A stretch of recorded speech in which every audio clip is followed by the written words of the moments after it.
right. Here we go. You ready, A? Sorry. You ready, B? Let's go get him.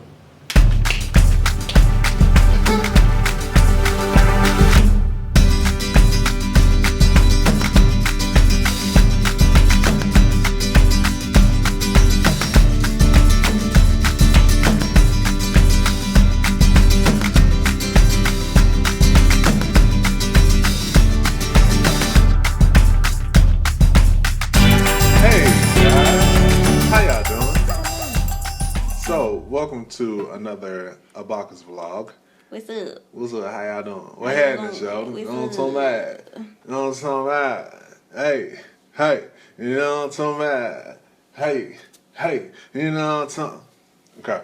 So, but today we have something very special. First of many actually, but we wanted to take this time to really talk with you guys, talk to you guys. So with this first, I don't even know, it's not a series or anything, but what we're doing, We're just gonna talk about relationships and just open up about our marriage, you know. So with today is going to be what we learned in our first 6 years. Yes. Well, from engagement to marriage, 6 years. We celebrated 6 years of marriage last week, October 23rd. So, yes, we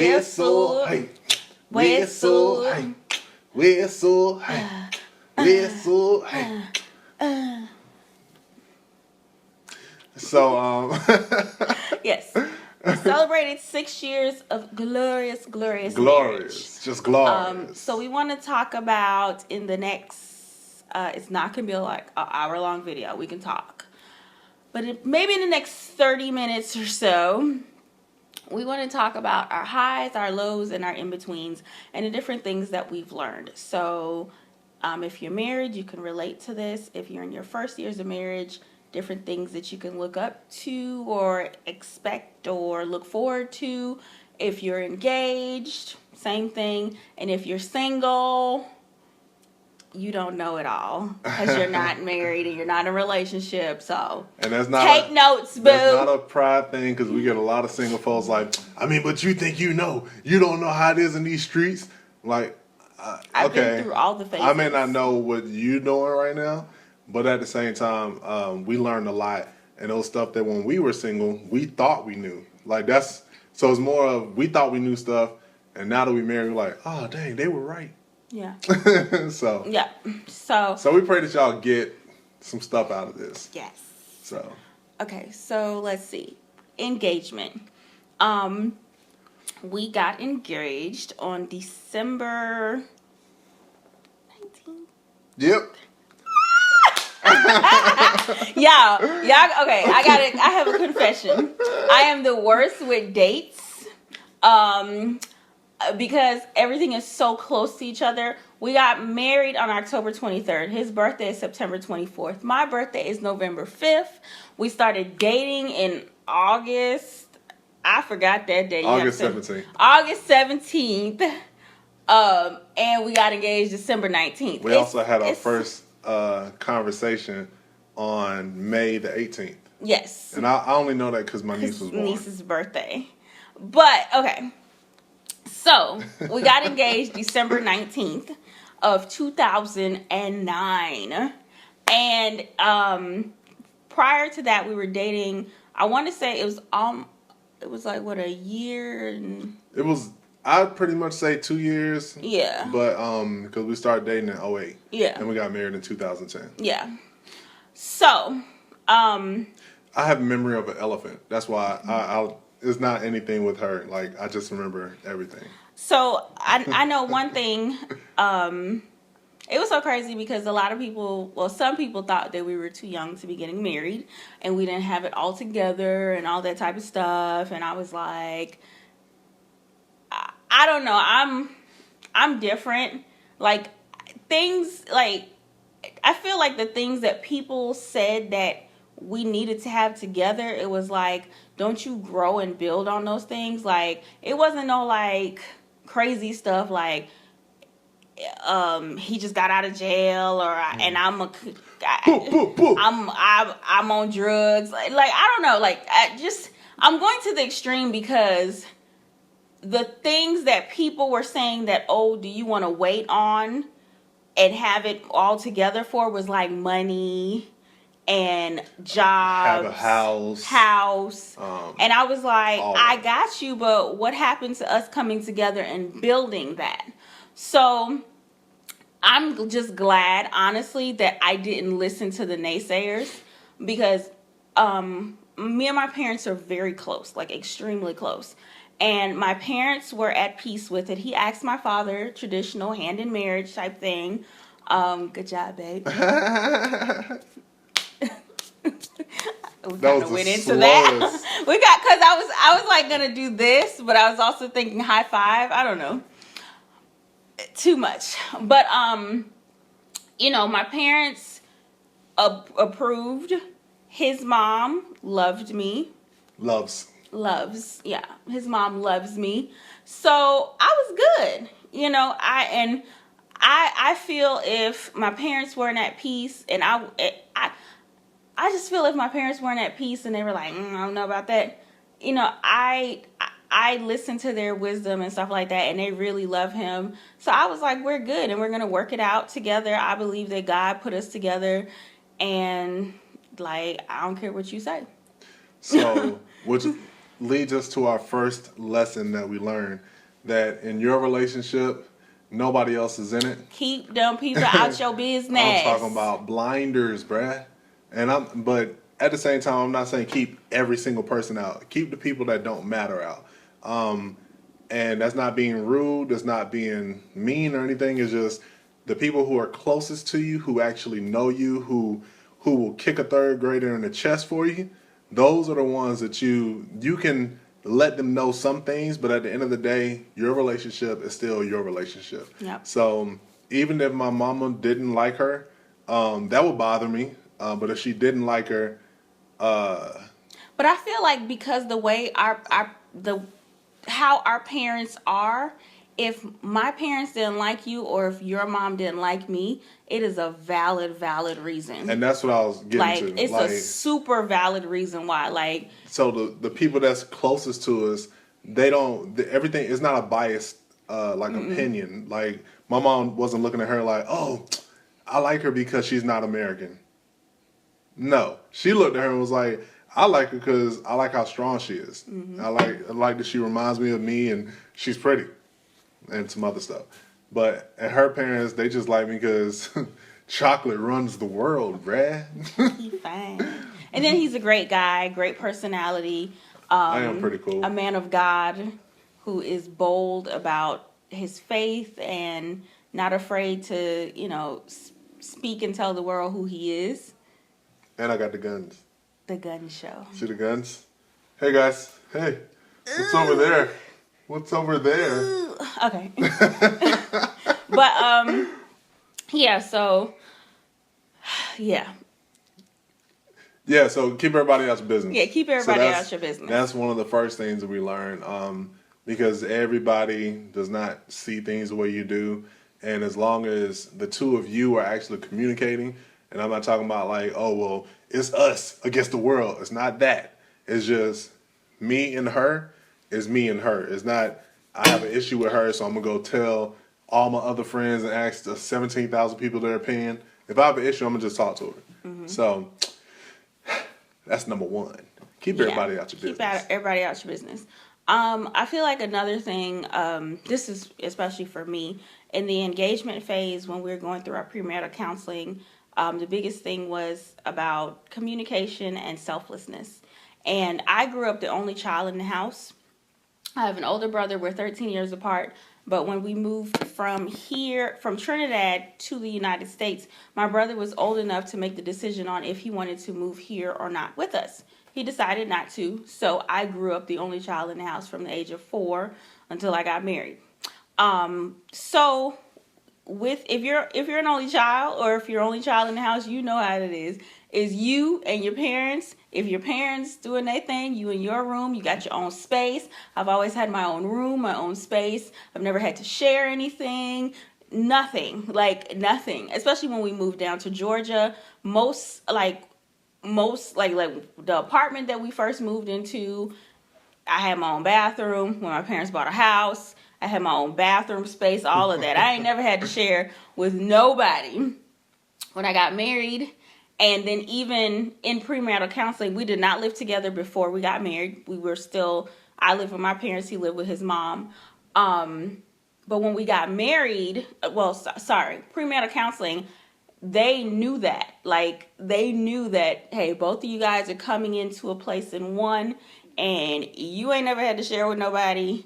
And right now, you don't have to share with anybody because it was just him at home. So, especially for me, you know, it was a lot of things I had to learn with that. I had to learn about sharing my own space, sharing our space, financial things. When you bring, because, you know, you get married, your money becomes one, you know. Now, we do have separate savings accounts, and we give out each other allowances and stuff like that to put in our savings account. And those are different things that we learned over the years. But the first time I had to ask Sylvester, hey, do you mind, or is it in the budget for us to buy this? I was like, it felt weird for me because I've never had to ask. Like, I've been working since I was like 14, you know, so I had my own money, you know. If, of course, you know, I would still be the only child, baby, like, hey, mom, can I get this? Or hey, dad, you know, try to butter up with that. But if it was like something that I really wanted, I had my own stash, you know, but now. I'm sorry, your hands. Her hands, I'm sorry. She has like Whopper Jr. hands. Like, look at this. You see that? That's her. Now this is me. Shut up. Look at that. So when she did this, it was like a deer. Like. But yeah. So just having to like go and like ask him, it was like, yeah. You better give my permission. No, just fine. Or even like the other thing of like, he likes to leave his socks on the floor. We talking about you. I know. Yes, we are, but we're going to talk about you too. He likes to leave his socks on the floor. And when I first got married, I had more of I feel like I was very rigid when it came to our space. Like, it had to say like this, and this, and super clean, and da-da-da-da. Now, our house still stays clean now. It still stays clean because both of us are very clean people. But I'm not as rigid as I was. Like, you know? So. Like what? Yeah. I'm not as rigid as I used to be. So, like, those are the things. Like that, getting out of myself and becoming more selfless and being more accommodating to him.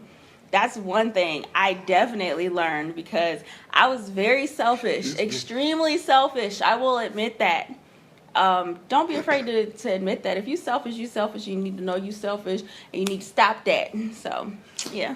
And on the flip side, I actually grew up with a very large family. Well, from my mom, it's 3 of us total, but overall, there's 10 of us. So, high five. But when it came to, especially with us being like coming together as one, it wasn't really an issue for me as far as being selfish, because I had to share everything. Like, my little brother would come in my room and he just wore my clothes all the time. And the funny thing is, that wasn't as much of an issue because to my older brother, because I'm the middle child, for my older brother, I did the same thing. Like, he went to a private school, so all his clothes I would just wear. So everything was like a team thing. Saturday mornings, we cleaned up the house. Like, I would get the bathroom, or I'll get the living room. My little brother would get this. My older brother cut the grass, or whatever the case may be. But everything was like community. Everything was shared. Can I interject right there? Okay. So this whole team thing that he's talking about. Wait, no. I hated that in the beginning. Because when he was doing something, it would be like, come on, let's do it together. And I'm like, I do stuff when I feel like it. I don't feel like it right now. I had to work as a team. And I didn't feel like working as a team. Just because you want to do that right now doesn't mean I want to. You better jump on board.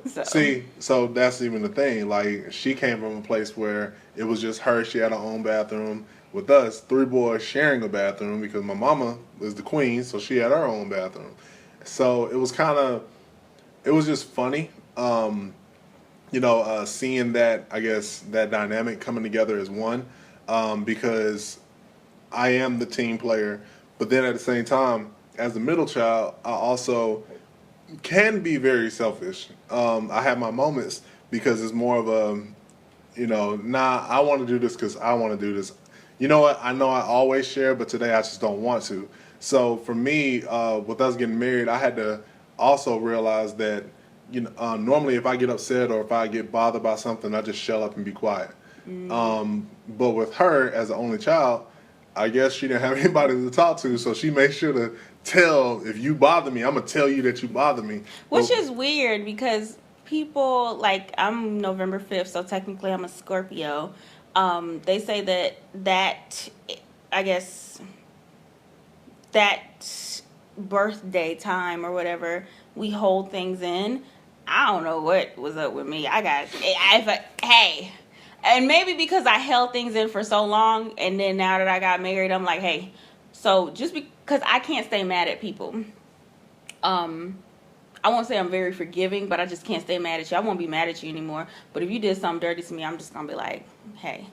But with him, we're married. So we're going to talk about this. And I don't want to be mad at you anymore. I don't want you to be mad at me anymore. So we're going to talk about this and we're going to get through it. But I'm going to tell you the truth. That used to piss me off because she would stop me at Old Navy, at Marshall's. Oh, it was so annoying. I was so annoying. I'm talking about we can be at Kroger, and if anything, I'm talking about, like, because I make faces. Well, she says I make faces. I don't realize what I look like. I can't see myself. This is him when we're in an argument or disagreement. This is how he look at me. So because of that, I literally would sit there like, oh my gosh, you want to stop and talk right now in front of all these people? Everybody walking by and all they see is, ooh, they having a conversation in the middle of the stove. I'm like, bruh, if you don't get out my face, please get out my face. And it's crazy because this 6'1" dude looking at this 5'3" girl that's in there. No, but babe, we got to talk about it because I just feel like it's just. What did you mean by that? What does it look like? Like, what do you mean? What it mean? I need to know. No, you have to tell me. No, babe, don't walk away from me. Oh my gosh, I used to be like, shut up, please. But that was something that even with us coming together, like, just also understanding one another and the way that we communicate, because I don't like to be put on the spot with stuff because sometimes I feel like I make up stuff, but at the same time I had to respect that when it came to her, the way she dealt with things was she liked to talk about it. And it's crazy because I'm actually the one out of my brothers, I'm the expressive one, like that I'm not afraid to say how I feel. So with that, it was kind of weird that I'm like that, but then I would be annoyed that she want to talk about it. So it was just a little funny. But the point is, the other thing that we learned early was we are different, and it takes time and effort to actually get to know one another and to grow together. Because again, I'm 6'1", she's 5'3". For me to fit in her frame, there's gonna be some squeezing, some bending, some crunching. For her to fit in my frame, there's gonna be some stretching and some pulling. So we just learned that, hey man, it's a every single day thing. Like, you never arrive at a destination, you just keep growing. So that's another thing we learned. You want to talk about arguments, like segue into that since we kind of talked about that? Because people don't think we argue. We learned that arguments are very healthy. Arguing is almost like, oh my gosh, what are you doing to my face? I'm seeing stuff on your face, sorry. It's my skin. All right, so arguing is actually very healthy, to a certain extent. Like, as long as there's no punching, no throwing stuff, no biting, no name calling, And Intense conversations. Yeah, we call it intense conversations, and it's almost like growing up again with brothers. Me and my little brother fought all the time, almost every day, but we had this understood rule that we wouldn't punch in the face. So anything below the chin was safe. Like it's you good to go. You can just go at it. So when it comes to even her, and even when it comes to an intense conversation, I know what can really hurt her. She knows what can really hurt me. So even in our conversations, it's just this understood rule that we don't go there. We don't punch in the face, but we will let you know, hey, your breath stink, whatever. We can. In other words, we can actually talk about stuff, but it's just not a jabbing. I'm trying to beat you up thing. But I did learn quickly that I all automatically go on the defense when it comes to intense conversations. And it's because we learned actually that in those conversations that is more of we can't talk at each other because talking at each other solved nothing, but talking to each other accomplished everything. So with us learning that, she's from Trinidad, so Trinidadians, they can be passionate when they talk. And it's funny that I'm from Ghana, which is not Nigeria, but I'm from Ghana, and in Ghana, we're kind of calmer. So because we're calmer, we just handle stuff differently. Like, well, some of us. Let me say that because my mom will go in. I just thought about it. But the point is, when it comes to those conversations, just knowing how each other, like what pushes each other, because she needed to know, like, what actually makes me mad, what makes me upset, what takes me to that place, and I need to know what takes her there because I don't want to push her and she like throw a knife at me because she's like a Gensu queen or ninja or something secretly. Mm-hmm.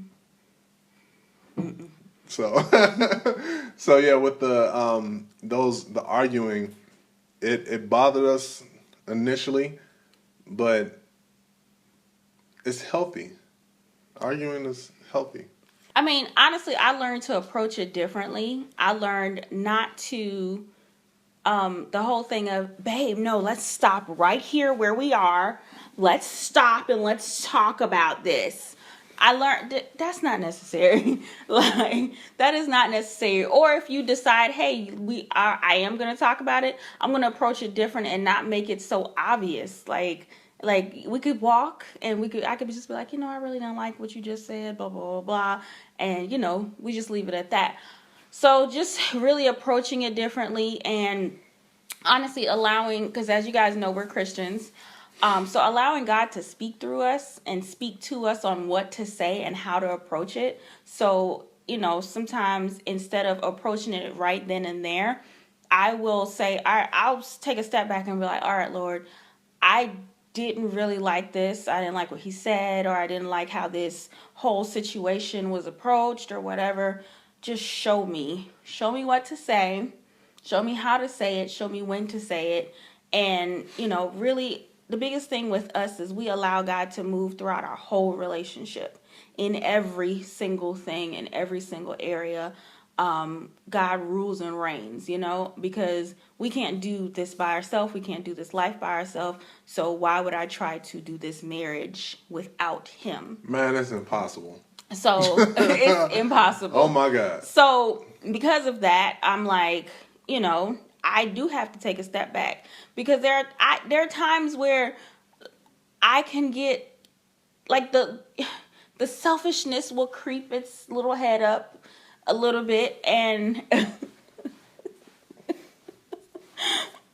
hello we'll try to creep his little head up, and I could get really mad if I don't get my own way or whatever. So I'm like, yeah, because she and even in that, and one thing, man, we gonna let y'all know, we are not perfect.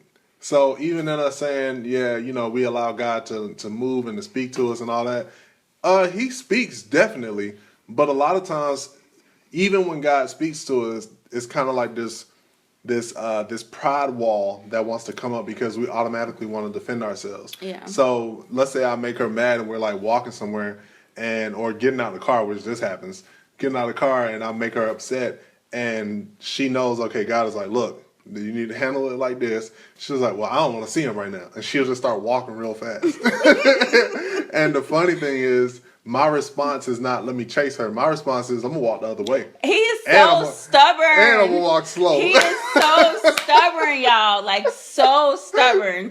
Like, I'm like, no, you need to fight for me. You need to fight for me. You need to come and be like. I be sitting there like she was walking out. I'm like, Sylvester, where you going? Y'all, I got the keys. I love him. I love him so much, and y'all be like, "Oh, he's so sweet," and da da da. Like, he's a great guy, but this guy right here can be a jerk. Like, he can be the biggest jerk. He can be the biggest jerk in the world. Man, he makes stuff difficult sometimes. And I honestly believe that's because of me growing up with brothers. Because honestly, like, to sit there and even for her to be like, I know she just got mad and we just got out the car, but she's like, like just scurrying and I'm sitting there like, so you want me to keep up with you? Yeah, right. You know what? You mad? No, sometimes you'll try to walk faster. Oh, than yeah, me. that is what I do. Cause hey man, I don't know. I'm just different. Like, either I'm gonna slow down, or I'm gonna just speed up, and it's like I'll walk faster and try to do stuff before her. Yeah. Like, oh, you want to get this? Here it is. Let's go. And I can't. She was sitting there like. And then that's when I'll stop. I'll be like, pause. I give up. Like, I'll be like, truce. And that does go both ways. So Yeah. It's not that I'm just so stubborn that she has to be the one to always call a truce. I am man enough to say, hey, dude, I was wrong. Mm-hmm. My bad. I'm sorry. He is. Because he knows he a jerk sometimes. So, yeah, he knows. So, yeah. Man, this might have to be a 2-part thing. I know. Because I don't even know how long we've been talking. I think it's been 30 minutes. Dang, bruh. Okay, well, all right. Another thing that we learned, and this is, 26 minutes. This is, it's actually 2 things, but one, as far as in our premarital counseling, I learned earlier on that, and as we just said, she can get on my nerves, but I learned that because she can get on my nerves, that doesn't mean I love her less. Because I related to even my mom, because my mom, she can really get on my nerves. But that doesn't mean that I love her any less. So it's kind of like, what kind of love is it for my wife compared to my mom, that if my mom, I can, she can yell at me, she can whatever, and I get upset, I get mad, I be hurt, whatever the case may be, but then I wake up the next day like, I love you, Mom. Mm-hmm. Like, what's the difference? Because I would hear people say, man, I don't love her no more. And it bothered me because I'm like, well, how do you not love someone? Get out of love? Yeah. So because of that, I learned early on, actually when we were, during the time of our engagement, I learned that my love for her has nothing to do with what I feel for her. But my love for her has everything to do with what I decide towards her. Mm-hmm. It's a choice. Love is not an emotion. Mm-hmm. So with me learning that, honestly, it literally changed my whole life, because I was like, man, if it's a choice, then as a man, if I make a decision for something, I stand by that decision, like to the grave. It's not a thing about being indecisive. It's a thing of, all right, I decide to love her. So even with us getting married, my choice was, regardless of what she do, regardless of if she get on my nerves, if I get on her nerves, if I say I decided to love her, then that decision has nothing to do with what I feel. And that it's like a freeing thing. So with me learning that, I can look at her like, I know you're going to get on my nerves. And it's actually okay, because I know I'm going to get on your nerves. And as long as you're okay with that, we can go anywhere. Because it's not a thing of trying to pursue perfection, but it's a thing of pursuing excellence. Mm-hmm. So even in our marriage, we pursue excellence because we're like, hey man, I don't have it all together, mm-hmm. and I don't know all the answers, but I will try. Yep. I will not try. I don't like saying try, but I will put forth the effort to stand by what I decided to do on October 23rd, 2010. And I think that's one of the things that a lot of people don't. It's like they quit trying or they quit the effort. We got to stop quitting. Like, don't be a quitter. Because people think that marriage is easy. Like, it's a lot of young couples that's like, oh, we're gonna get married. And I never argue. Ever. We never argue. Never. Like, I just love her. Wonderful. I just love her. Oh my gosh. This is my best friend. You know, and you just lay your hair down. You're like, don't be putting my hair, bro. But the thing about it is, you're two different people. Yeah. Like, two completely different personalities, two completely different backgrounds coming into together as one. And like he said earlier, it's like the perfect analogy of he's 6'1", I'm 5'2.5". Him having to stretch down into my frame and me having to stretch out into his frame, and to getting to, like, he has 6'1" height of history and different things like that, you know? So it's like, when people who are wanting to get married or whatever be like, this whole fairy tale of it being perfect, and I'm like, you're too, like, if you have friends and you have disagreements with friends, what makes you think that you're not going to have a disagreement with your spouse? Man, come on. Like, man. What makes you think that you're not going to have a disagreement with your spouse? And I'll be honest, that thing bothers me. Like, it oh my goodness, it really bothers me, because this whole perfection, or this idea that of the fairy tale, which actually not even meaning the segue, but leads me to the other point. I mean, another thing we learn is that do anything you can, everything you can, and I don't know any other way to say it, but to get the hell out of the honeymoon phase. Yeah. I'm talking about like early, like freeway, early. Because, the honeymoon phase is great, it's cute and all of that, yeah. But I feel like when you get so stuck in the honeymoon phase, like, the honeymoon phase is when it's new, okay, and it's pretty, and it's just so grand. She can do no you wrong. Have honeymoon phases with everything: dating, jobs, a car, money, a pet. Yes, that thing right there. Oh my God, he was so cute. He was so cuddly. He's still cute. Yeah, but he's getting older. Mm-hmm. So just like she said, that honeymoon phase, like, were you finished with the honeymoon phase? What you were just saying? Not really, but I forgot what I was saying when I got on Connor. Oh, yeah. Because Connor, I was like, that thing right there. That's training us, boy. Woo. Yeah. Woo. And when I say, and I'm glad you said that, as far as it's not a bad thing. The honeymoon phase is I don't want you to misinterpret by saying, okay, get out of the honeymoon phase.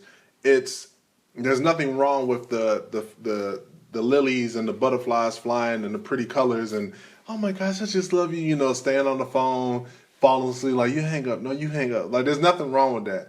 But there is something wrong if you think that's it. Like, honestly, my whole energy and effort was focused on, I want to get out of this phase so quick because I want to see the real her. Yeah. Because in that honeymoon phase, like, literally, she can do no wrong. It's like, I look at her like, oh my gosh, she smells so good. Oh, it's just beautiful. Oh my God. Like, and you think that that's it, like, that's your whole relationship and it's based on that, man, you got another thing coming. Because let her get on your nerves one day, and then another let her fart one day. You talking about she smell good? Yeah. Let her fart. Hey, I know some guys that does not even expect a woman to fart. Boy, stop. I know some guys that they're like, oh well, like, she has to wear, like, she can't wear makeup. It's like she can wear makeup, but she gotta look exactly the same without makeup. Man. And it's so many weird expectations. And I'm like, and even in women too, like, I ain't leaving y'all out.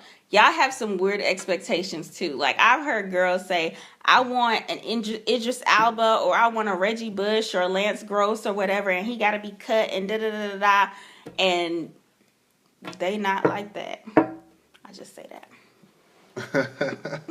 Yeah. So the point is get to know the person you're wanting to be intimate with, and not. It was necessary for us to know that, okay, if I threw some water on her right now, am I okay with it? I mean, ain't nothing gonna happen anyway, because makeup don't come off like that. You know what I mean? Oh my gosh. If I literally just rubbed her face off, like it's not gonna be a problem. Or if she did do something that really annoyed me or irked me, like what's the worst thing she can do? And if she did it, like how would I respond? Oh my gosh. Anyway, guys don't like that. You should try that on your boyfriend. Don't do that. Do not do that.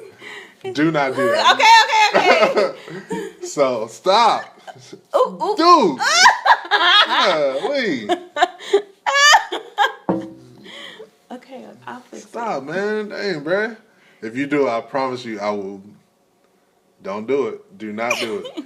Anyway, I forgot what I was saying, but don't allow the honeymoon phase to make you think that that's it. Because the honeymoon phase is Hollywood. It's the, oh my gosh, look at your marriage, look at your relationship. Goals. No, just be the best couple that you can be. The honeymoon phase is Instagram. Yeah, like it definitely, man. The highlight reel. It's the highlight. You don't know our story, bruh. You don't know our story, bruh. Yeah. So, yeah, we learned to just be real with each other, get to know each other, and take the time to actually want to know each other. Yeah. I'm talking about the good, the bad, and the ugly.